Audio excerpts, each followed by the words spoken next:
साथियों, आजादी के अमृत महोत्सव में आज समय अतीत के अवलोकन का, उनके अनुभवों से सीख लेकर नए मार्ग बनाने का भी है। आजादी के बाद के दशकों में जिस तरह देश में खेती हुई, जिस दिशा में बढ़ी, वो हम सब ने बहुत बारीकी से देखा है।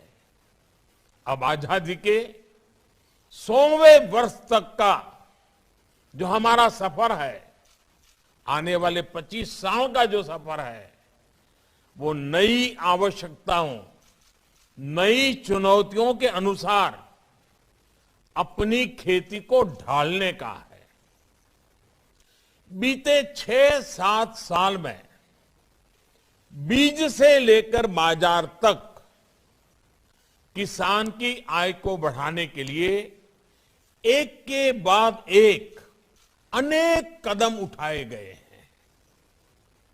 मिट्टी की जांच से लेकर सैकड़ों नए बीज तैयार करने तक, पीएम किसान सम्मान निधि से लेकर लागत का 1.5 गुना एमएसपी करने तक, सिंचाई के सशक्त नेटवर्क से लेकर किसान रेल तक अनेक कदम उठाए हैं।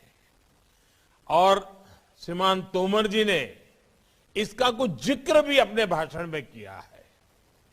खेती के साथ साथ पशुपालन, मधुमक्खी पालन, मत्स्य पालन और सौर ऊर्जा, बायोफ्यूल जैसे आय के अनेक वैकल्पिक साधनों से किसानों को निरंतर जोड़ा जा रहा है। गांवों में भंडारण, कोल्ड चेन और फूड प्रोसेसिंग को बल देने के लिए लाखों करोड़ रुपए का प्रावधान किया है। ये तमाम प्रयास किसान को संसाधन दे रहे हैं, किसान को उसकी पसंद का विकल्प दे रहे हैं। लेकिन इन सब के साथ एक महत्वपूर्ण प्रश्न हमारे सामने है। जब मिट्टी ही जवाब दे,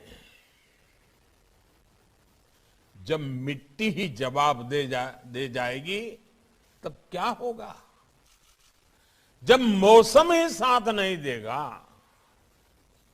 जब धरती माता के गर्भ में पानी सीमित रह जाएगा, तब क्या होगा?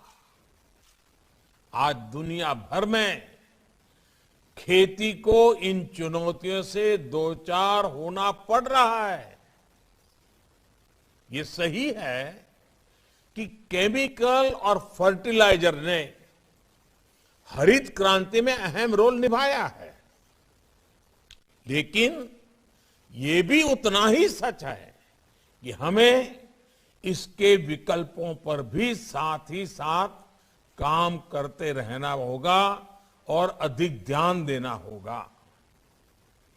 खेती में उपयोग होने वाले कीटनाशक और केमिकल फर्टिलाइजर हमें बड़ी मात्रा में इंपोर्ट करना पड़ता है। बाहर से, दुनिया के देशों से अरबों खरबों रुपया खर्च करके लाना पड़ता है। इस वजह से खेती की लागत भी बढ़ती है, किसान का खर्च बढ़ता है और गरीब की रसोई भी महंगी होती है। ये समस्या किसानों और सभी देशवासियों की सेहत से जुड़ी हुई भी है। इसलिए सतर्क रहने की आवश्यकता है, जागरूक रहने की आवश्यकता है।